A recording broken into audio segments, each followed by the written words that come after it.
Okay, magnetic effect शुरू कर रहे हैं बेटा। बात हो रही है ईयर, ध्यान देना, ईयर चल रहा है हमारा ये 1820।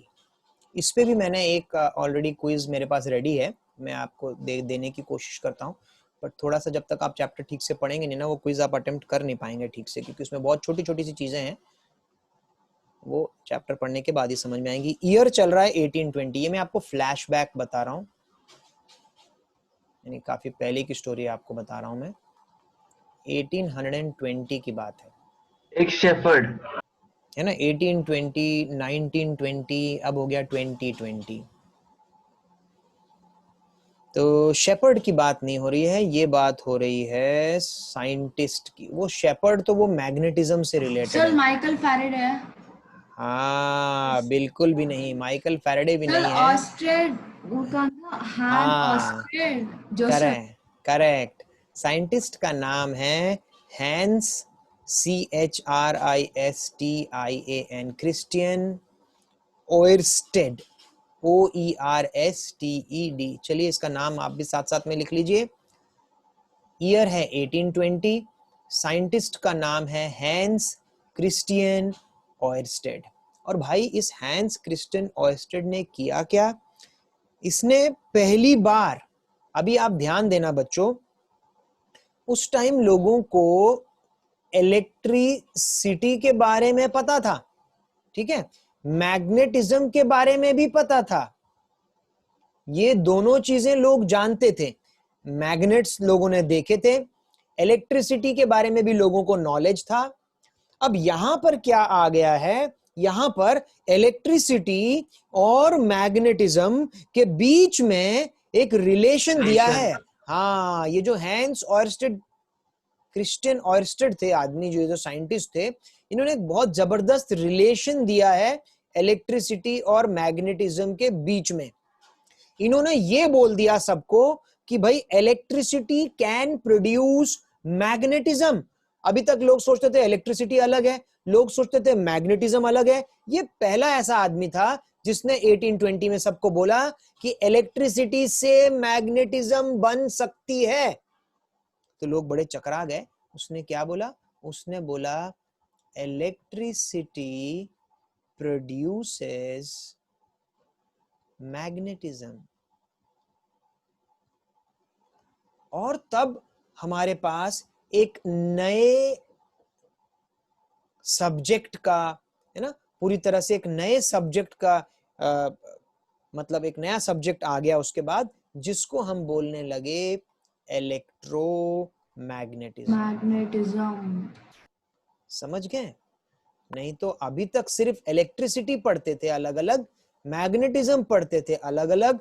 हैंस क्रिस्टियन ऑयरस्टेड के बाद अब लोग पढ़ने लग गए इलेक्ट्रोमैग्नेटिज्म, कि कैसे इलेक्ट्रिसिटी से मैग्नेटिज्म कनेक्टेड है, कैसे इलेक्ट्रिसिटी मैग्नेटिज्म प्रोड्यूस कर सकती है।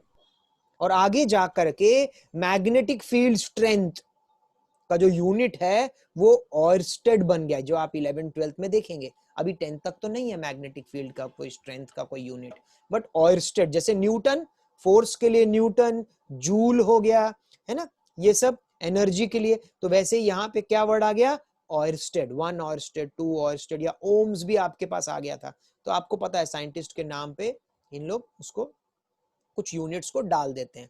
तो यहाँ पर भाई हैंस क्रिस्टियन ऑयरस्टेड के नाम पर ये एक पूरा नया यूनिट चल गया, मैग्नेटिक फील्ड स्ट्रेंथ। यूनिट में पूरा नाम लिखना पड़ेगा कि कुछ शॉर्ट फॉर्म दिया है? ये है ही नहीं आपके पास, डोंट वरी, इसलिए मैंने आपको देख रहे होंगे मैंने स्क्रीन पे कुछ नहीं लिखा है। इस आदमी का नाम लिखने की बात कर रहा है, पूरा नाम लिख ले। हो सकता है उसकी रात को आत्मा आके तुझे परेशान करेगी, बोलेगी मेरा नाम तक नहीं लिखा तूने पूरा, है, तुझे नंबर नहीं मिलेंगे इस बार के एग्जाम में। तो सर मैं यूनिट का पूछ रहा था। हाँ, यूनिट का नहीं, नाम पूरा लिख लीजिए। यूनिट मैं नहीं लिखवा रहा हूँ, क्योंकि यूनिट हमारे बुक में डिस्कस नहीं किया है, तो हम वो नहीं लिखाते हैं। डिस्कस कर लेते हैं पर लिखाते ही नहीं है हम आपको, ताकि आप अननेसेसरीली एक्स्ट्रा चीज मत पढ़िए, जो है वो तो पढ़िए पहले। ओके, आगे चलते हैं। तो अब उसने ये बोला क्या है, अब हम क्या बात करने वाले हैं, किस पे डिस्कस करने वाले हैं, कि इसने बोला क्या, इसने ये पता कैसे किया कि भाई इलेक्ट्रिसिटी प्रोड्यूसेस मैग्नेटिज्म। उसने ऐसा क्या किया जिससे उसे ये पता चला? तो उसके लिए हमें जाना पड़ेगा नेक्स्ट स्लाइड पर। तो चलते हैं फिर नेक्स्ट स्लाइड पर। और भाई नेक्स्ट स्लाइड में उसने बोला, या उसके बारे में अगर कोई पूछेगा कि क्या हुआ था, तो he said he found that, इसको आप साथ साथ में लिखते जाइए, he found that when an electric current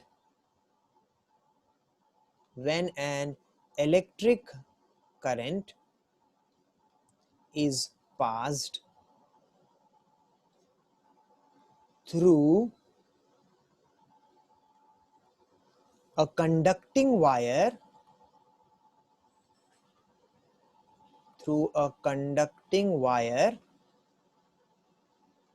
a magnetic field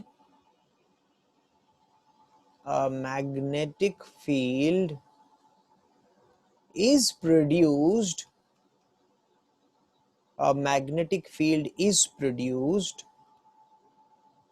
around it. क्या बोला इसने?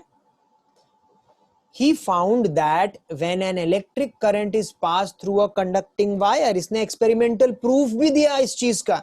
क्या था वो एक्सपेरिमेंटल प्रूफ? देखिए, उसने बोला कि अगर मैं एक, ये देखिए ऐसे पॉजिटिव नेगेटिव टर्मिनल, ठीक है, एक बैटरी ले ली, बैटरी से वायर कनेक्ट कर दिया और ये वायर ऐसे हो गया, ठीक है। मान लेते हैं इस एंड को ए बोल रहे हैं, इस एंड को बी बोल रहे हैं। आपको पता है current always goes from positive terminal to negative terminal. तो करंट ऐसे जा रहा है और ऐसे वापस आ रहा है, इलेक्ट्रॉन की डायरेक्शन ऑपोजिट होती है। ये सब हम देख चुके हैं इलेक्ट्रिसिटी चैप्टर में। अब इसने क्या किया या हुआ क्या इसके साथ? When he was performing an experiment in the lab, वो क्या कर रहा था, कुछ वायर से रिलेटेड, वायर को उसने बैटरी से कनेक्ट किया, ठीक है, और पास में गलती से उस वायर के पास में यहां पर एक कॉम्पस रखा हुआ था। क्या आपने कॉम्पस देखा है कभी? स्कूल में भी देखा होगा, मैग्नेटिक। वो डायरेक्शन शो करता है। हाँ, मैग्नेटिक कॉम्पस होता है। तो क्या हो गया बच्चों कि जो वायर के पास में गलती से एक कॉम्पस रखा हुआ था और इसको लगा अपनी लाइफ का सबसे बड़ा झटका। झटका मतलब कि इसने जैसे ही करंट ऑन किया, इसने जैसे ही, मान लेते हैं यहां पे की लगा लेते हैं, उसने जैसे ही की को ऑन किया, उसने देखा कि मैग्नेटिक जो नीडल है उसमें डिफ्लेक्शन दिखाई दिया। मैग्नेटिक नीडल हिली थोड़ी सी, कॉम्पस ने डिफ्लेक्शन दिखाया। क्या दिखाया? Compass shows deflection when kept near a current carrying wire, ठीक है। ये उसके लिए बड़ी ही अचंभित करने वाली या very surprising thing this was. Why it was so surprising? Because मैं आपको बताता हूं, अगर आपके पास, बाकी सब चीजें हटा देते हैं, अगर आपके टेबल पे एक आपने ये कॉम्पस की नीडल ऐसे रख दी है, ठीक है, so this compass needle is actually a magnet. ये जो इसके अंदर की जो नीडल होती है ना, that is actually a small magnet which can pivot, जो ऐसे से गोल गोल घूम सकती है। अगर आपने अपने टेबल पे ये कॉम्पस रख दिया तो वो थोड़ी देर तो हिलेगा, फिर एक पर्टिकुलर डायरेक्शन में, नॉर्थ साउथ डायरेक्शन में अपने आप को अलाइन करके रुक जाएगा, ठीक है। अब जब वो रुक गया है ना, अब उसके सामने आप खड़े होकर जोर जोर से चिल्लाओ कि हिल हिल, इट विल नॉट मूव। आप उसके सामने डांस करो, कुछ नहीं होने वाला। जोर जोर से चिल्लाओ, बैंड बाजे बजाओ, कुछ नहीं होने वाला। बट आप एक काम करो, एक मैग्नेट लो और एक मैग्नेट को उसके पास में लेके आओ। तो जैसे ही उसकी जितनी मैग्नेटिक फील्ड होगी ना उस कॉम्पस की, उस एरिया में जैसे ही आप मैग्नेट लेकर के आओगे, आप क्या देखोगे कि वो जो मैग्नेटिक कॉम्पस की जो नीडल है बहुत फास्ट एकदम मूव करना शुरू कर देगी, एकदम वाइब्रेट करना शुरू कर देगी। आप जैसे जैसे मैग्नेट को करीब लेके जा रहे हैं वो वाइब्रेशन और तेज हो जाएगा। व्हाई? बिकॉज उस मैग्नेटिक कॉम्पस नीडल भी एक मैग्नेट है, उसकी अपनी एक मैग्नेटिक फील्ड होती है। आप एक मैग्नेट लेकर के जा रहे हो, बार मैग्नेट, उसकी भी अपनी एक मैग्नेटिक फील्ड होती है। जब दोनों मैग्नेटिक फील्ड एक दूसरे के साथ इंटरैक्ट होती हैं तो एक फास्ट वाइब्रेशन उसके अंदर दिखाई देता है। आप समझ रहे हैं इस चीज को? बट प्रॉब्लम क्या हुई थी ऑयरस्टेड के साथ कि भाई ऑयरस्टेड जो एक्सपेरिमेंट कर रहा था उसकी जेब में कोई मैग्नेट नहीं था। There was no magnet around. उसने चारों तरफ देख लिया कि शायद हो सकता है मैग्नेट इधर उधर कहीं रखा हो जिसके कारण ये नीडल हिली है। तो उसने देखा नहीं भाई, ना मेरी जेब में है, ना मेरे टेबल पे है, ना आसपास कहीं पे कोई मैग्नेट नहीं है। तो उसने सोचा मैंने किया क्या? तो उसने बोला भाई मैंने तो स्विच ऑन किया। तो मैंने जैसे ही स्विच ऑन किया और मेरे वायर के पास में मैंने अपना मैग्नेट रखा तो मैग्नेट नीडल ने डिफ्लेक्शन शो किया। उसने क्या किया, फिर स्विच ऑफ कर दिया। जैसे ही उसने स्विच ऑफ किया करंट को, फिर से मैग्नेटिक नीडल ने थोड़ा सा डिफ्लेक्शन दिखाया। फिर ऑन किया, मैग्नेटिक नीडल ने डिफ्लेक्शन दिखाया। तो अब वो श्योर हो गया, तभी उसने ये लिखा है, I found that when an electric current is passed through a conducting wire, जब मैं वायर में से करंट पास करता हूं और उसके पास एक मैग्नेट रखता हूं तो मैग्नेटिक कंपास नीडल में डिफ्लेक्शन होता है। इसका मतलब कि, और ये मैग्नेटिक नीडल में डिफ्लेक्शन कब होता है? जब कोई मैग्नेटिक फील्ड उसके पास में आएगी। तो ये बोलता है इसका मतलब श्योर है कि जब भी मैं करंट पास करता हूं तो करंट के आसपास एक मैग्नेटिक फील्ड क्रिएट हो जाती है। जब भी आप करंट पास करते हो किसी वायर से तो उस वायर के आसपास एक मैग्नेटिक फील्ड क्रिएट हो जाती है, और जब मेरा कंपास उस मैग्नेटिक फील्ड के पास में पहुंच रखा होता है तो उसमें भी डिफ्लेक्शन दिखाई देता है। चलिए बताइए किस बच्चे को ये वाला पार्ट समझ में नहीं आया?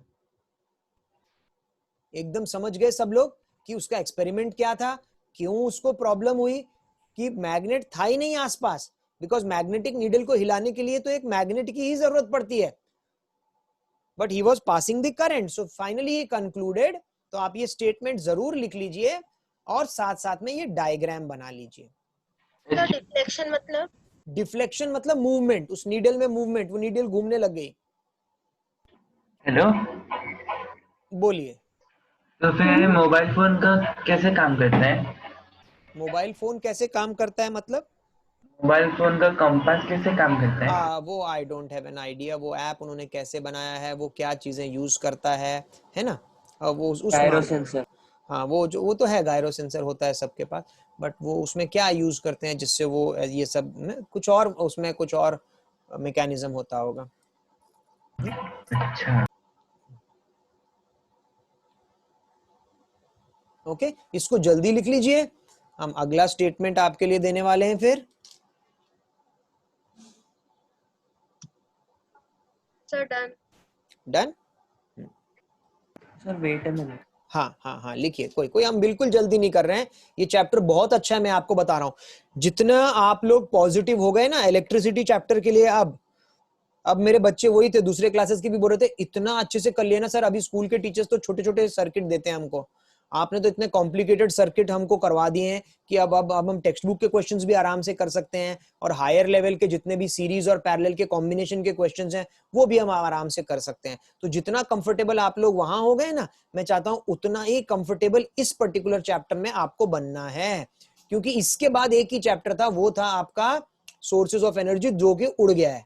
तो अब ये वाला जो चैप्टर है वो बड़ा इंपॉर्टेंट हो गया है। फिर ये जो दो चैप्टर हो गए केमिस्ट्री फिजिक्स के, इलेक्ट्रिसिटी बहुत जरूरी, और ये जो दूसरा है मैग्नेटिज्म, ये भी समझने वाला चैप्टर है, समझ के, और इसमें कुछ लॉज हैं वो लॉज हम पढ़ेंगे, है ना? तो चैप्टर इंटरेस्टिंग होने वाला है आपके लिए ये। तो जब हो जाए तो, बड़ा है चैप्टर बड़ा है बेटा, चैप्टर बड़ा है।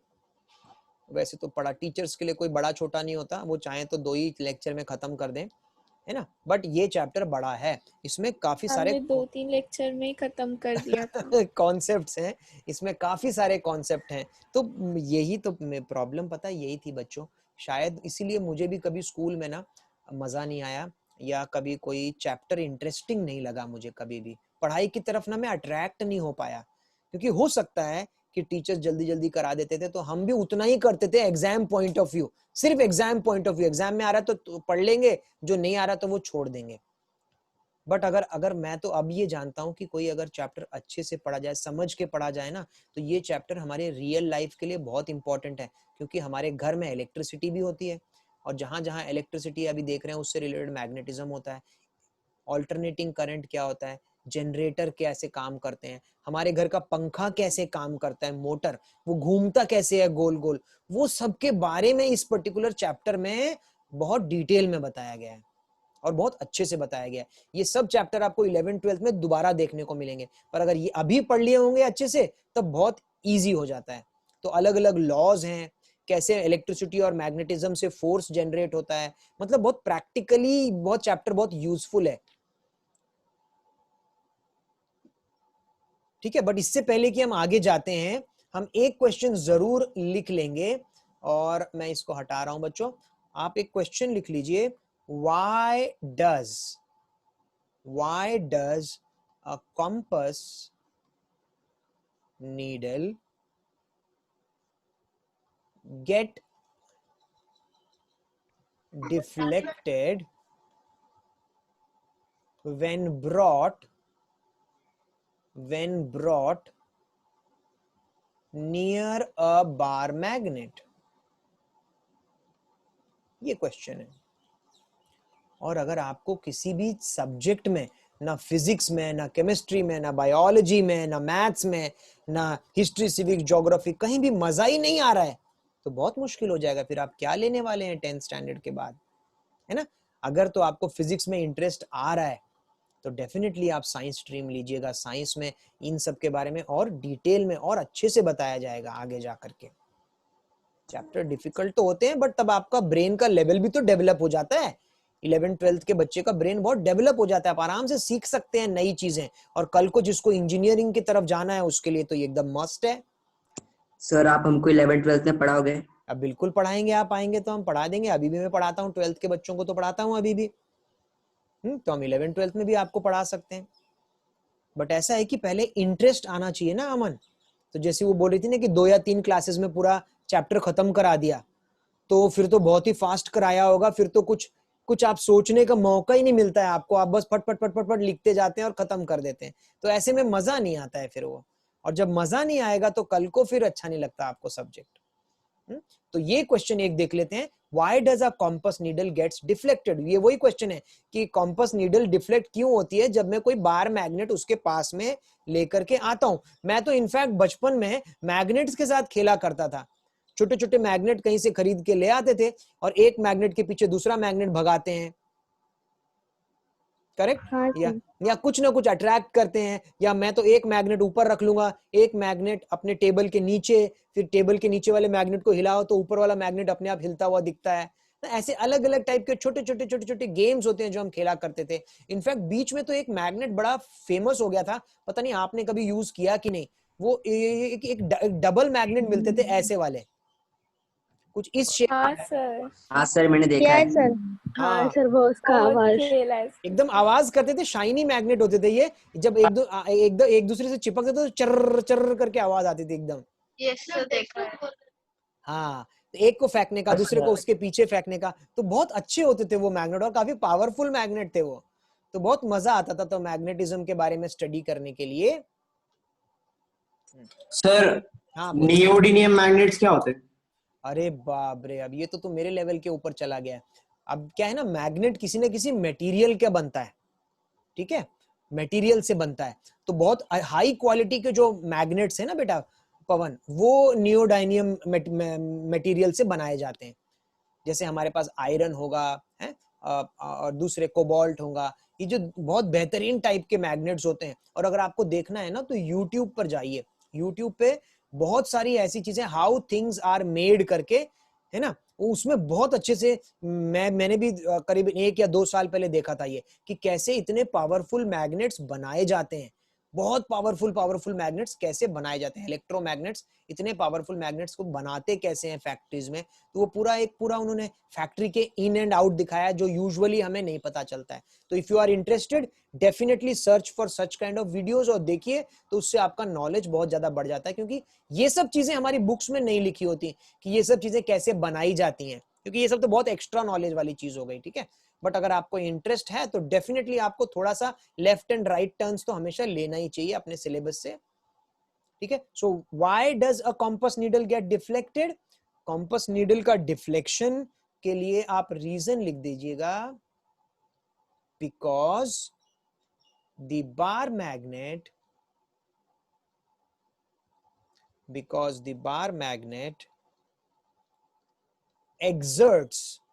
exerts a magnetic force on the compass needle.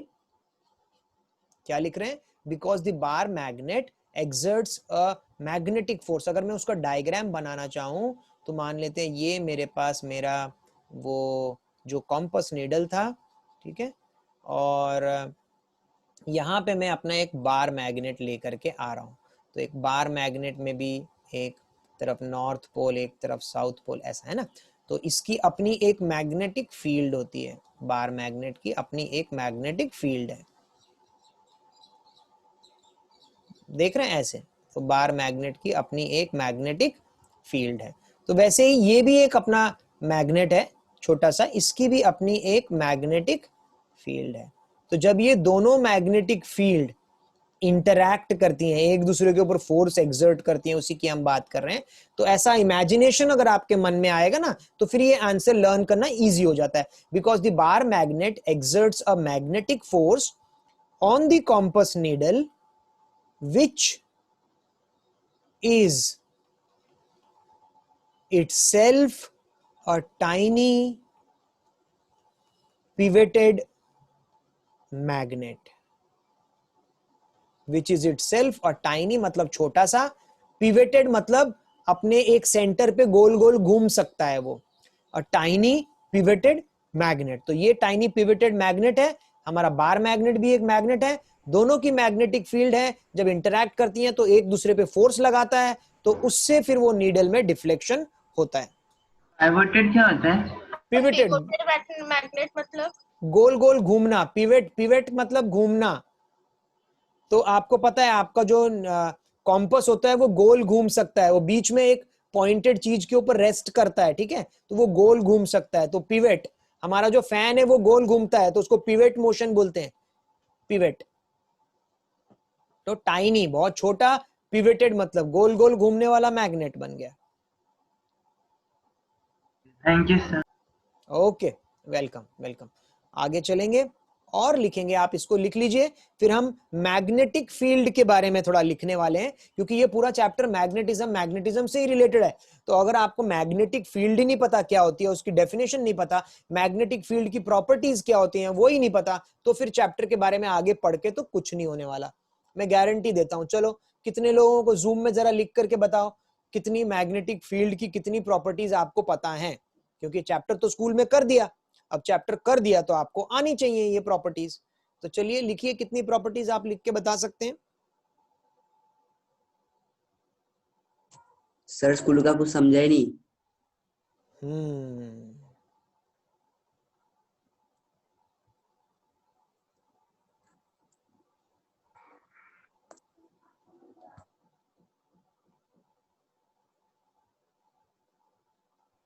Sir किसकी प्रॉपर्टी आप एक बार फिर से लिख रही थी?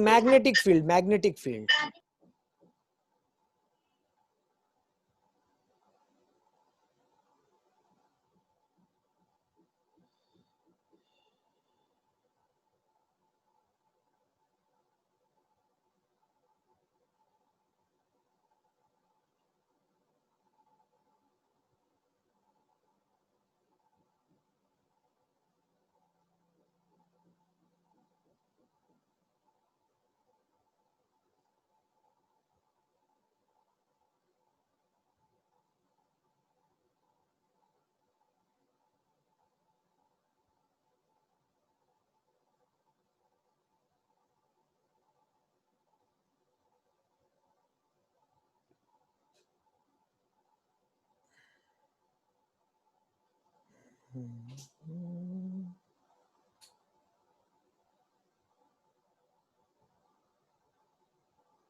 क्या क्या लिखा अभी तक बच्चों ने, देखते हैं। They move from north to south, ये भी ठीक है, ये प्रॉपर्टी ठीक लग रही है।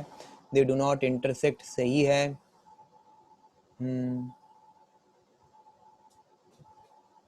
ओके, हाँ, बहुत सारे बच्चों ने north to south, north to south. Harshal ji हो गया क्या? हाँ, नॉर्थ टू, हाँ जी, ओके, तो उसको ऑफ कर दीजिए आप। मतलब वो आपने बंद कर दिया ना वो साइट बंद कर दी। हाँ हाँ, वो तो यहाँ बंद करना पड़ेगा ना, बिकॉज हम अपने यहाँ पे खोलेंगे वो। इस लैपटॉप को यहीं रख दीजिए ऊपर, बेड पे। हाँ, बेड पे रख दीजिए। बंद कर दिया मैंने। हाँ, thank you so much.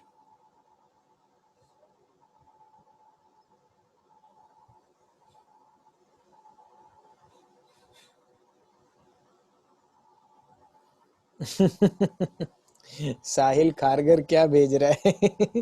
We will miss you, control and coordination. Rest in piece.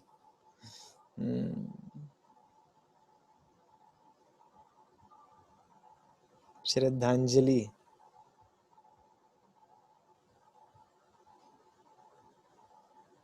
क्या बात है। How magnets are made.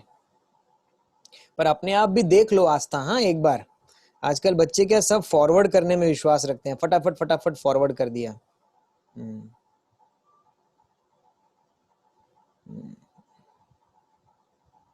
Very good. Usha, तुमने बहुत अच्छा लिखा है। Closed figure, move from north to south, concentric circle, inside का भी लिख दिया है।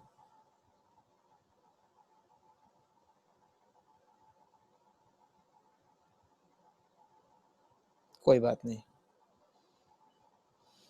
चलिए तो जल्दी से ये एक्टिविटी देख लेते हैं कि अभी इसमें हम लिखने क्या वाले हैं।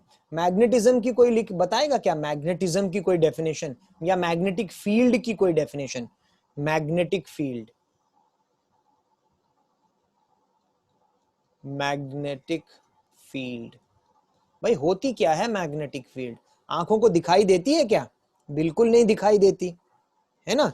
पर ये स्पेस है, एक एरिया होता है, करेक्ट। मैग्नेट के आसपास का एक स्पेस होती है जहां पे आपको मैग्नेटिक फोर्स महसूस हो सकता है, करेक्ट। तो बहुत सिंपल सी चीज है। मैग्नेटिक फील्ड का डेफिनेशन आप लिखेंगे दस। ना हाँ, मैग्नेटिक फील्ड के लिए the space surrounding, the space surrounding a magnet, the space surrounding a magnet in which magnetic force, in which magnetic force is exerted, in which magnetic force is exerted, is called a magnetic field, is called a magnetic field। हो गया बच्चों definition, बहुत simple और easy definition है। Space, क्योंकि आपको पता है जब आप मैग्नेट बनाते हैं, आप क्योंकि ये चैप्टर आप कर चुके हैं, तो आप इसके चारों तरफ ऐसे बनाते हैं, करेक्ट। और वो कभी भी एक दूसरे को इंटरसेक्ट नहीं करती, वो सब प्रॉपर्टीज में आएंगे, बट ऐसे ये मैग्नेटिक फील्ड है। So magnetic field is a area और अ स्पेस, 3 डायमेंशनल स्पेस है। So it is a space around a magnet जिसमें मैग्नेटिक फोर्स एक्सर्ट करती है। वो मैग्नेट अपना मैग्नेटिक फोर्स उस एरिया में एक्सर्ट करता है। तो कोई अगर मेटल पीस लेकर के आ जाओगे तो इट विल गेट अट्रैक्टेड, अगर वो उसके मैग्नेटिक इंफ्लुएंस के बीच में है, मैग्नेटिक फील्ड के आसपास है। मैग्नेटिक फील्ड जैसे जैसे आप मैग्नेट के करीब जाएंगे, मैग्नेटिक फील्ड स्ट्रांग होती जाती है। जैसे जैसे आप मैग्नेट से दूर जाएंगे, वैसे वैसे मैग्नेटिक फील्ड और ज्यादा वीक होती जाती है। तो जल्दी से एक लास्ट टॉपिक कर लेते हैं। मैंने नहीं लिखा, थोड़ा सा बच गया क्या मेरे बच्चे का? ये ले, अभी कर ले। तब तक मैं इसी को मिटा करके यहीं पे एक अच्छा सा मैग्नेटिज्म या मैग्नेट का डायग्राम एक अच्छा सा बना लेते हैं यहीं पे। ये हो गया मैग्नेट, ठीक है। और मैग्नेट में बना देते हैं, मान लेते हैं ये साउथ बना दिया, ये नॉर्थ बना दिया, ये हमारा बार मैग्नेट हो गया ऐसे, ठीक है। तो यहां से हमें मैग्नेटिक फील्ड निकलते हैं कभी भी, और वो साउथ की तरफ चले जाते हैं। सो नॉर्थ से साउथ, फिर नॉर्थ से साउथ, फिर नॉर्थ से साउथ। ओवरलैप मत करना किसी को भी, नॉर्थ से साउथ, किसी को कट मत करना, नॉर्थ से साउथ ऐसे।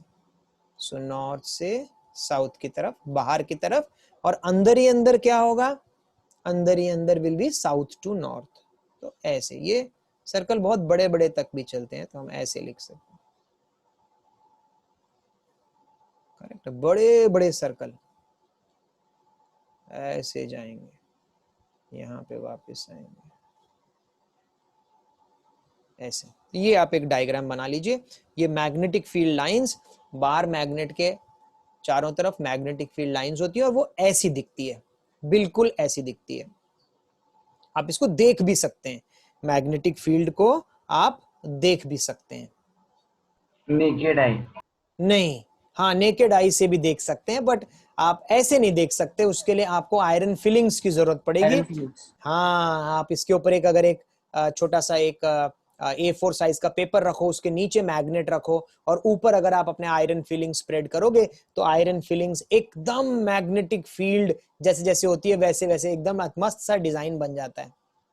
तो आप एक्चुअली में मैग्नेटिक फील्ड को देख सकते हैं। सर हमने शायद लैब में किया था ना। बिल्कुल बिल्कुल, लैब में किया था। हाँ, मैग्नेट को हमने रख करके उसके ऊपर आयरन फिलिंग्स डाली थी, तो वैसे स्प्रेड हो गई थी। Right right. ठीक है बच्चों, आज का सेशन हम यहीं पे खत्म करेंगे। आई होप आज का सेशन आपको बहुत इंटरेस्टिंग और अच्छा लगा होगा। कल कंटिन्यू करेंगे इसको, मैग्नेटिज्म को आगे कल कंटिन्यू करेंगे, सेम टाइम 2:30। ठीक है, तब तक के लिए आप लोग थोड़ा पढ़ाई पे जरूर ध्यान दीजिए। यहाँ अगर साइंस कर रहे हैं तो आप मैथ्स जरूर, क्योंकि मैथ्स में कुछ भी खास डिलीट नहीं हुआ है। Height and distance as it is पूरे का पूरा ही आने वाला है। ठीक है, ट्रिग्नोमेट्री में सिर्फ एक ही टॉपिक डिलीट हुआ है, और वो है हमारा कॉम्प्लीमेंट्री एंगल वाला, मतलब sine 90 minus theta, cos 90 minus theta. सिर्फ वो एक छोटी सी बीच की एक्सरसाइज डिलीट हुई है, बट इस बार एग्जाम में तो वो लोग उसको दे देंगे। ठीक है, और लीनियर इक्वेशन में भी सब कुछ है, सिर्फ क्रॉस मल्टीप्लिकेशन मेथड डिलीट हुआ है, बट अभी अगर उन्होंने पढ़ा दिया है और एग्जाम में दिया होगा तो कुछ नहीं कर सकते। तो ये दो छोटे छोटे टॉपिक ही डिलीट हुए हैं हमारे मैथ्स में से। So maths as it is पूरे का पूरा आ रहा है, इसलिए आपको बहुत एडवांस में करा दिया है ताकि आप अच्छे से उसको पढ़ सकें। और एक ही चीज है, full out of full number मुझे हर बच्चे से एक्सपेक्टेड है इस बार, full out of full in maths also and in science also. ठीक है, एक तरफ से टीचर तो पढ़ा ही रही है साइंस को, और जहां जहां उनसे कुछ कुछ टॉपिक छूट जा रहे हैं वो सब हम साथ साथ में कवर करके लेके जा रहे हैं आगे। ठीक है, कल इसी टाइम पे फिर मिलेंगे, तब तक के लिए thank you very much, God bless you all. Sir बोलो बोलो नीतीश, जल्दी बोलो, दूसरा क्लास होता है बेटा। हाँ, वो 90, 60, 30, 45 ये जीरो की वैल्यू ओमिट किए कि नहीं? नहीं, वो ओमिट नहीं की, वो तो आएगी, वो आएगी, वो ओमिट नहीं है। ठीक है, आज का सेशन यहीं पे क्लोज करते हैं, थैंक यू। सर 90 और 0 की वैल्यू ओमिट कर दिया है।